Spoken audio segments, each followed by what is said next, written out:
na buhay. Amen? Thank you, Pastor Ray, for allowing me to stand behind your pulpit. At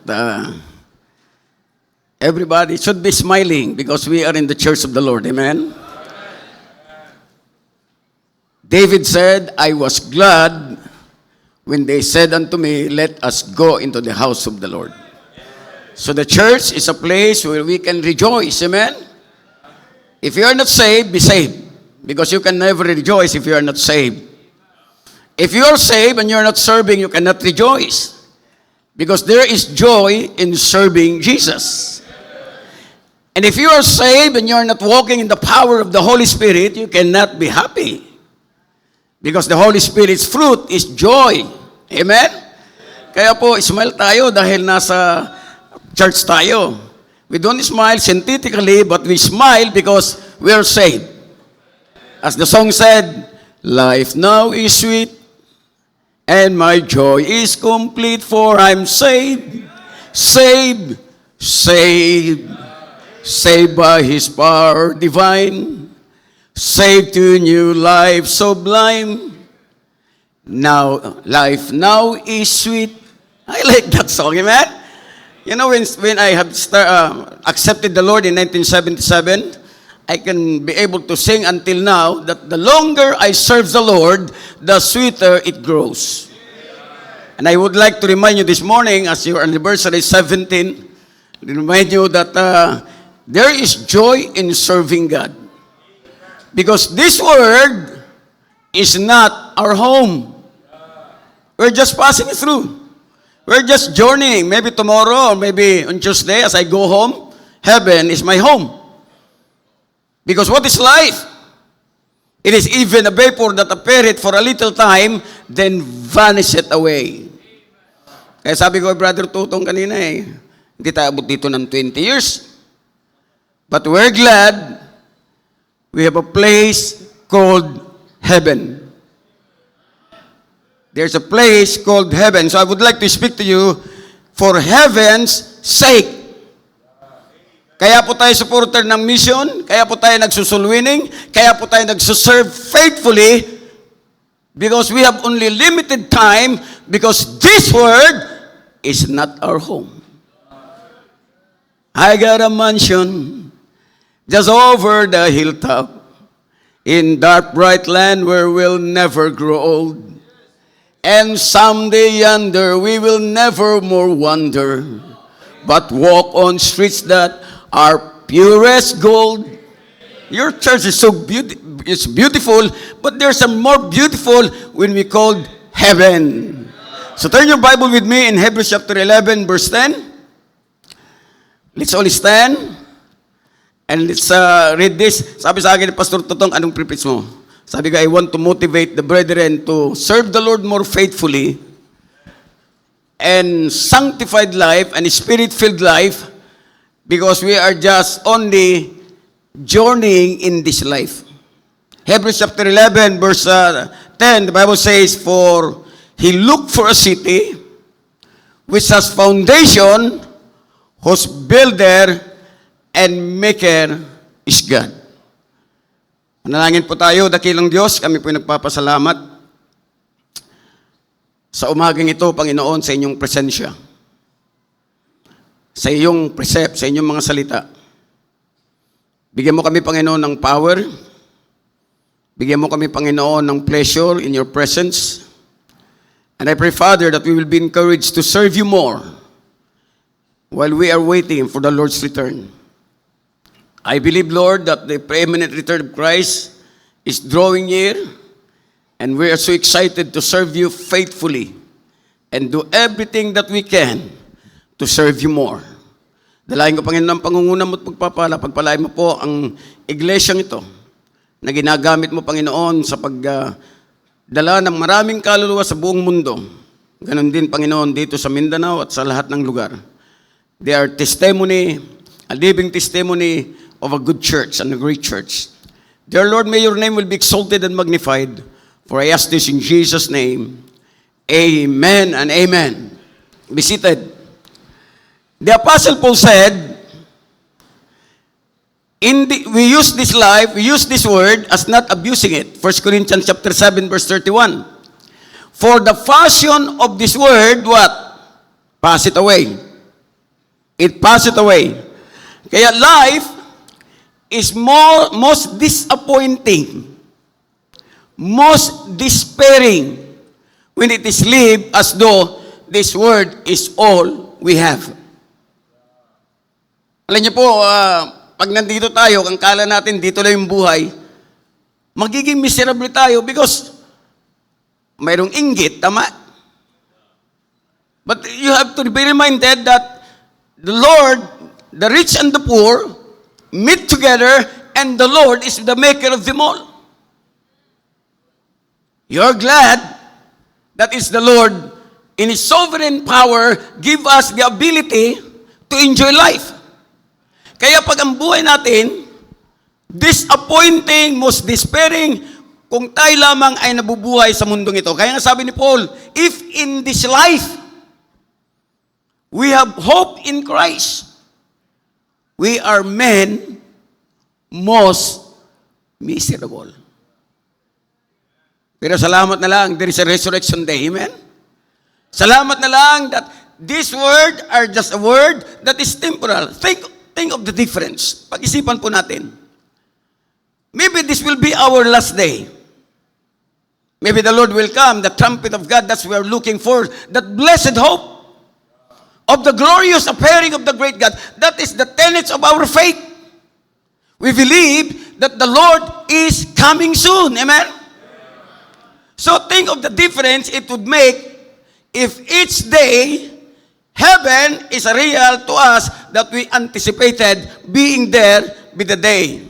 Sabi nga ni Joseph Stowell said, the more we make heaven our preoccupation, the more our lives become radically transformed. That's why we are admonished that we should not love the word. We are in this word, but we are not abusing this word. If God bless us, we use it for His ministry. If God pour out His blessings, we should be a blessings. The Lord said, I will bless thee so that you can be what? A blessings. So kung ating mind ay preoccupied, ang buhay natin is preoccupied sa Panginoon, then everything will be changed.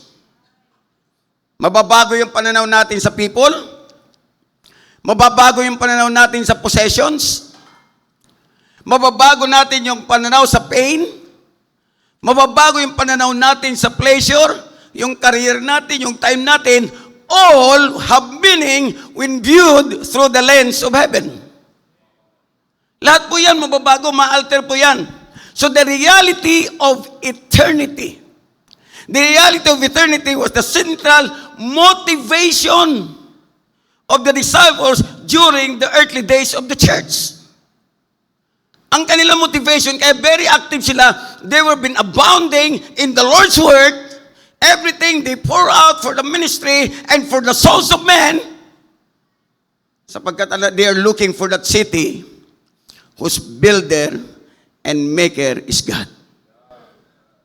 Do you believe that? That's in our King James Bible, amen? So if we are preoccupied with eternity, everything will be radically changed. It will be radically changed. There are 6 aspects na mababago sa buhay natin. It will be wonderfully changed as a result of setting our affection on things above. May mga mababago sa buhay natin dito, sa buhay na ito. Kaya nga sabi ng Panginoon, if ye did be risen with Christ, Colossians chapter 3, if ye be risen with Christ, seek those things which are above, where Christ sitteth on the right hand of God. And He said, set your affection on things above, not on things on earth. So anong mababago? Number 1, I want you to listen very carefully, sapagkat andito lang tayo in this pilgrimage journey. Baka bukas wala na tayo rito, tama? Parang hindi kayo naniniwala. Amen? Death has no respect to the persons. Whether you are rich, whether you are poor, whether you are handsome and ugly like me. Death has no respect of persons. We will die. Salamat, umabot ako ng 67. I'm 67 years old. Hindi ako mukhang 67, di ba? Mukhang 75. So there's a change of your posture toward God. The attitude a person or group has toward the subject, we change from being a temporalist to eternalist. We look at the things of this word as a channel that God is going to use us, but we are not in love with this word. That's why we are willing to release it if God needed it. We are willing to give everything if God can use it. Bakit? Hindi tayo temporalist. Eternalist tayo. So, ang temporalist is a person who is consumed by the gain of the moment. Hindi naman tayo ngayon, tagalangit tayo. If we have blessings, we use it to reach souls for the Lord. Tama? Amen? We build churches. We help churches. We expand God's kingdom here on earth. Ginagamit natin, hindi tayo naghihinayang na gumastos, nagbigay ng pera, i-pour out in blessings. Bakit? Hindi tayo taga rito, hindi natin in-invest. We use it, the mammon, to enjoy it and to expand the Lord's kingdom. Kaya nga sabi ng Bible, we are not temporalists because we don't live by sight. We live by faith. I like the song, I don't know about tomorrow. It may bring me poverty, but the one who feeds the sparrow is the one who stands by me. Kaya nga sabi ng Panginoon, sufficient for the day is the evil thereof. Hindi natin alam kung anong bukas. In this life, there are full of surprises. There are full of surprises. Ang lakas natin ngayon, bukas baka tayo humiga na. That's why every day we should use it. We should every day we should use it for the Lord and to glorify Him, to walk in the power of the Spirit. And by the way, if you are not yet saved, be sure that you are saved. If we are eternalists, we are consumed by the reality of God in eternity, and we live by faith. Because without faith, it is impossible to please God.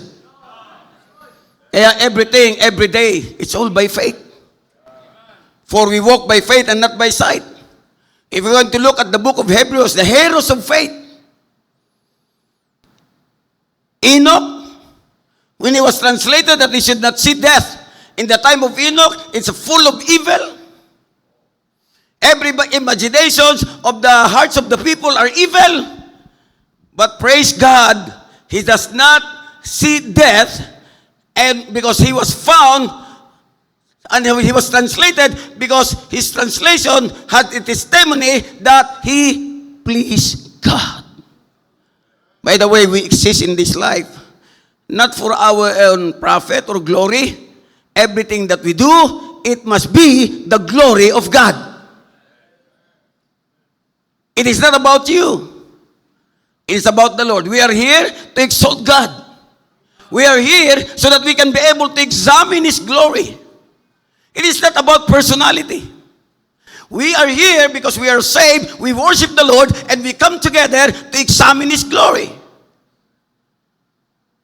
To exalt His greatness. And to experience His grace. Nothing else and nothing more. So Enoch has a testimony that he please God. By the way, when rapture will take place, I hope the Lord will find us faithful. May the Lord will find us faithful. May our life is geared up for His glory alone. Hindi yung sa ating sarili.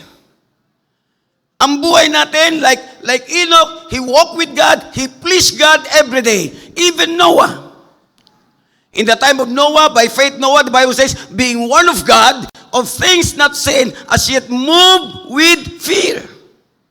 And that must be our characterize our life. Every day is a walk of faith. Every day is a walk of faithfulness. Every day is a walk of fighting because we are not in a playground. We are in a battleground fighting against the devil. What did he do? He prepared an ark. By the way, if your parents, be sure that your children are saved. Prepare an ark for the saving of your family. Because wala po pag ipapamana mo lang sa pamilya mo, material na bagay, those things are just temporal. Heaven is eternal. Abraham, the Bible says, by faith, Abraham, when he was called to go out into a place which he should after receive for an inheritance, obeyed. And he went out not knowing whither he went. Why? Because he believed that there's a place called heaven, a better country. Are you glad for that? Kaya hinihintay natin.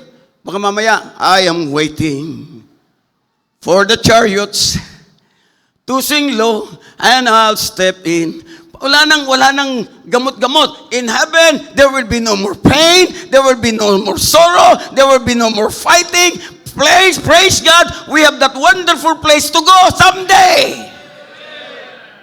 Bakit nandito pa tayo sa lupa? Because there are still many souls to reach.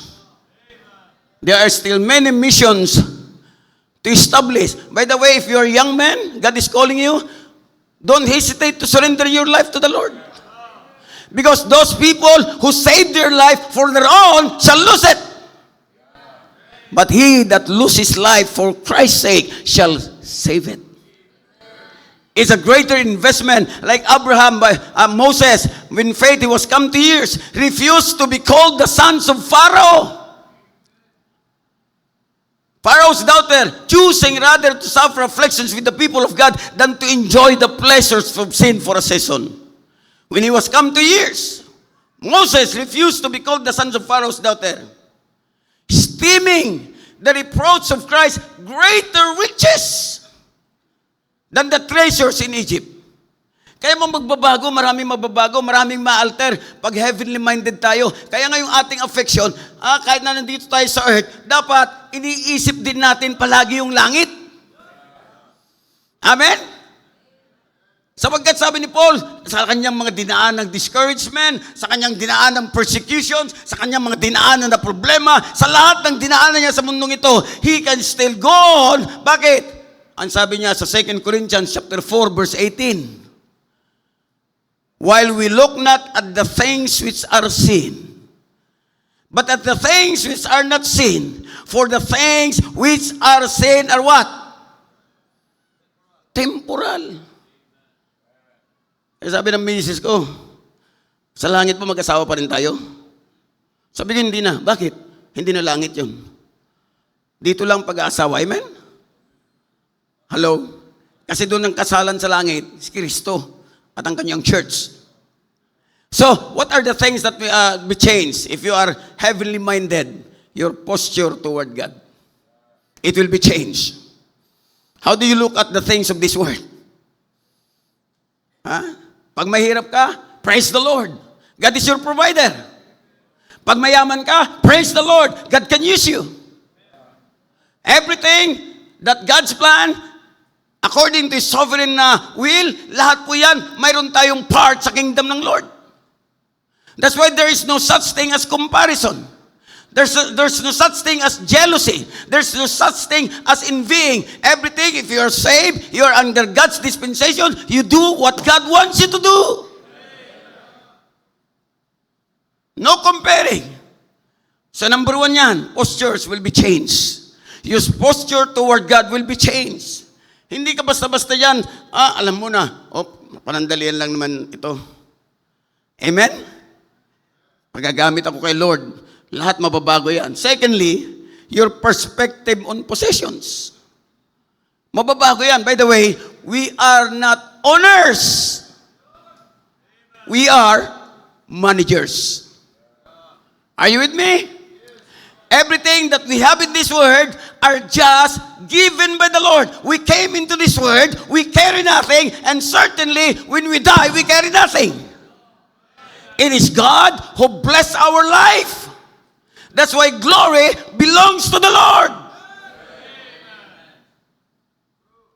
Pati anak natin, pati asawa natin, lahat ng bagay that we possess, everything are just given by God. Kaya walang pwedeng magmayabang na Kristiyano. Kaya ang kanta natin the things that I love and hold dear to my heart are just borrowed. They're not mine at all. Jesus, only let me use them to brighten my life. So remind me,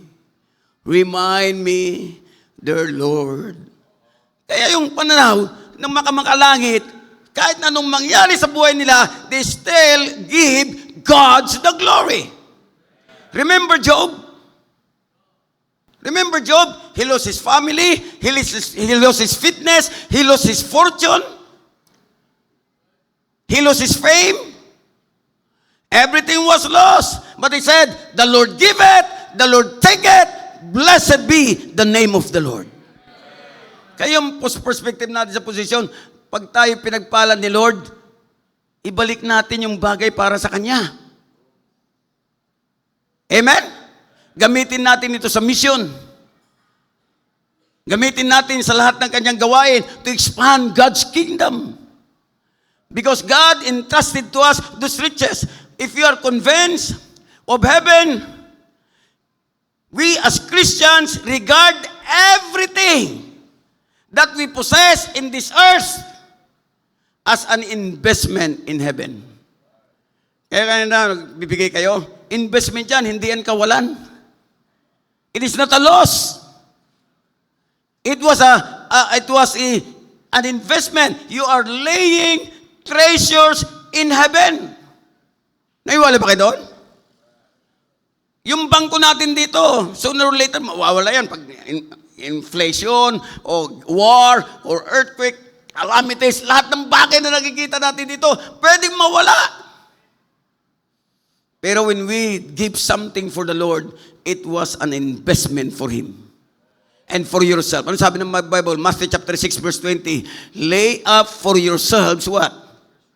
Treasures in heaven. Kaya if your pastor preach about giving, give what belongs to God. When he preach about mission, give what belongs to God. In our church, we have, I think, 7 kinds of giving. We have giving for people who are in need, hands, ang tawag ko dyan, helping another in need during sickness, hands. Mayroon kaming giving ng first fruit every year. By the way, Filipino are able to raise the church and buy property if all the brethren or all the members know how to give first fruit for God. The God of America is the same God we have in the Philippines. Kaya pag napunta dito sa pigkarangan yung mga pastor, mayroon palang ganitong gawain. Yes, you can. Bakit? The God of Metro Manila and the God of Mindanao and the God of Visayas are the same God that we believe. Amen? That's why we don't believe in the dole-out mentality. If we started the work, when God calls us, my wife and I have called us, I said, Lord, my life is no longer mine to control.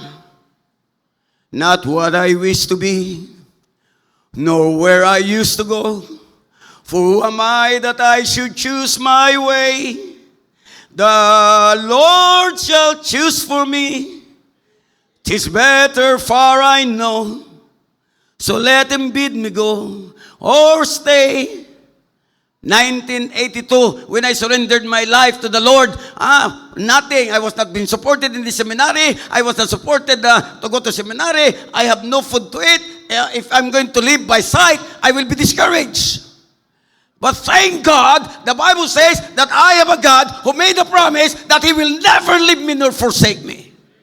I am a God who is omnipotent, omniscient, omnipresent, a powerful God, eternal, that does not change. He is the same yesterday, today, and forever. He is the God of Jacob, He is the God of Isaac, and He is the God of Abraham, He is the God of Elijah, and the God today we have is the same God that we believe. Kaya nga sabi natin, I serve a risen Savior. He's in the Word today. I know that He is living, whatever men may say. Why? He lives within your heart. And the Bible tells us, where your treasure is, there your heart be also. Kaya pa, if you believe in heaven, first, there will be a change in your posture to God. Tanggalin ko muna, sabi niya, baka nalaglag ako. Ito mahirap sa iPhone. I'm okay. Alright. Where your treasure is, there will your heart also. So ano number 1? If you believe in heaven, your posture toward God will be changed. Secondly, your perception on material things will be changed. Amen? Mababago yan. Posture toward God, perspective on possessions, and thirdly, magkakaroon ka ng pananaw, tamang pananaw sa tao. I like this one. Alam niyo why we win souls? If we look at people who are not yet saved, they will go to hell. Niniwala ba kayo doon? Amen? They will go to hell. And we want them, that's why you visitors, you were being invited because we are not preaching religion. We are preaching relationship with God. We want you to join in our pilgrimage in this life because once you die, and if you are not saved, the Bible says you will be in hell. The rich man died. He thought he can live many years. Sabi niya, take thine ease, drink and be merry. And don't you know what the Lord said? Thou fool, tonight thy soul shall be required of thee. And when he woke up, he was being in torments.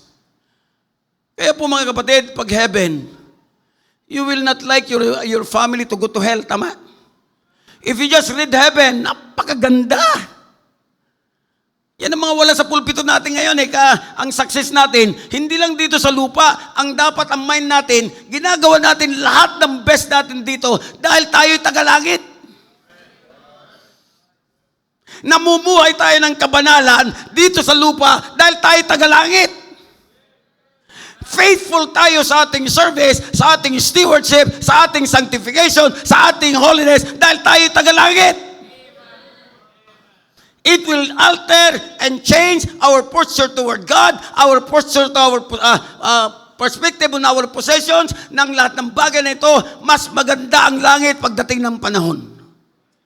So if you are poor, thank God because He will never leave you nor forsake you. He promised to provide for your needs. Amen? Sabi ko kay Miss Bunyog, pakasalan mo ako. Wala akong kapera-pera na 5. By the way, kinasal kami, wala nga kaming handa. Ang prayer ko lang, answered prayer, Lord, bigyan mo ko ng makapal na mukha. Amen? Because many promises to magbigay sa aking kasal. Hindi naman nagbigay. Salamat. Men's promises are made to be broken, but God's promise is always true. Kaya okay magtiwala sa tao, sa Diyos kayo magtiwala. Kasi isang araw, mawawala kami dito. Maybe this will be my last preaching. Amen. Hindi kayo natatakot. Dapat natutuwa kayo because heaven, this tabernacle will be changed and someday it will be changed into incorruptible. We are looking forward for that day na wala ng pain. Kaya sabi ko, Lord, kung ako'y mabubuhay ng 70, sabi sa Psalms, diba? 90. Kung ako'y mabubuhay ng 70, 2 taon na lang ako, Panginoon, mabubuhay. I have to love my wife. I have to preach your word. I have to live a holy life. Everything. That's motivate me to live a life that will be acceptable to the Lord. Bakit? Hindi mo alam. By the way, hindi mo rin alam kung kaano katagal ang buhay mo. Kaya dahil alam mo na ikay mamamatay, be faithful to the Lord. Everything will be changed. Yung posture mo, yung perspective mo sa positions, perspective mo sa tao, it will be changed. We want them to join our pilgrimage. Ang sarap ata maging Kristiyano. I'm glad that I'm a Christian. Amen? Kaya nung nasib ako, the first prayer that I have is to pray for my alcoholic mother. Our loved ones. Praise the Lord, they accepted the Lord and everything was changed. Nabago. Focus tayo ngayon sa panalangin sa ating mga mahal sa buhay. Mababago yung pananaw natin that we don't look at people just like trees walking. Pag tagalangit tayo, ang lahat ng tingin natin sa tao na yan, kailangan nang mag-join sa atin. Kailangan tayo maging soul winner. Kailangan tayo maging mission-minded. Kailangan tayong faithfully serving God. That motivates us. Heaven will motivate us to do more for the Lord. Ano sabi ng Panginoon? Matthew chapter 9 verse 6, when He saw the multitudes, He was moved with compassion. Bakit? Ang Panginoon pumunta sa lupa to seek and to save that which was lost. Amen? Pumunta sa dito sa lupa para tayo ay kanyang iligtas. He paid the debt he did not owe, so that I owe the debt that I cannot pay. Because they were fainted and scattered abroad, and sheep having no shepherd. By the way, that's why we give to missions. My wife and I give to missions every week. Kung minsan wala na natitira sa aming support. Sabi, wala na. Bigay ko na lahat. Oh, praise the Lord. We can be able to taste the greatness of God. O, hindi naman nagkukulang ngayon, buhay pa ako. Amen? When you give your all to the Lord, you cannot outgive God. Sabi nga nung awit, His love has no limit. His grace has no measure. His power has no boundary known unto men. For out of His infinite riches in Jesus, He giveth, and giveth, and giveth, and giveth. Wow. We have a God who bless us so much. By the way, if you are a Christian, you're blessed. You're rich. Beyond compare. Because you are joint heirs with Christ. You have inheritance reserved in heaven for you. Kaya pag yung isip mo, mahirap ako, you are quantifying or tinitingnan mo lang ang pagpapala sa magbagay na material. Mga kapatid, when you become a child of God, you are blessed with all spiritual blessings in heavenly places. We are blessed beyond measure. Kaya nababago yung posture mo sa Diyos. Nababago tingnan ko lang oras, baka sumlamampas ako. Sabi nila, blessed are they that preach short. Di ba? Mababago lahat. Mababago yung posture mo sa God. Mababago yung posture mo sa possessions. Yung perspective mo. Mababago yung perspective mo sa tao, people. Ito maganda. Pag tagalangit ka, your perspective on pain will be changed. Alam niyo, itong sakit natin, temporal lang yan. Noong nagkaroon ng COVID, tinamaan kami ni Miss Bunyo.